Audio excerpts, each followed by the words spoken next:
ہمارے نبی صلی اللہ علیہ وسلم کے آرام فرمانے کی حالت اور کیفیت کیا ہوتی تھی؟ ہمارے نبی صلی اللہ علیہ وسلم کے آرام فرمانے کی ہمیشہ ایک ہی شکل اور حالت متعین نہیں تھی۔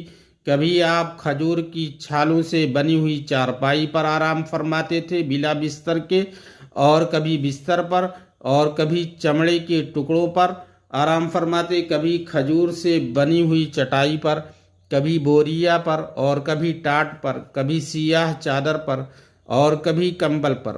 البتہ زیادہ تر نبی کریم صلی اللہ علیہ وسلم چٹائی پر بلا کسی بستر کے آرام فرماتے تھے، جس میں اطہر پر چٹائی کے نشان بن جاتے تھے، لگ جاتے تھے۔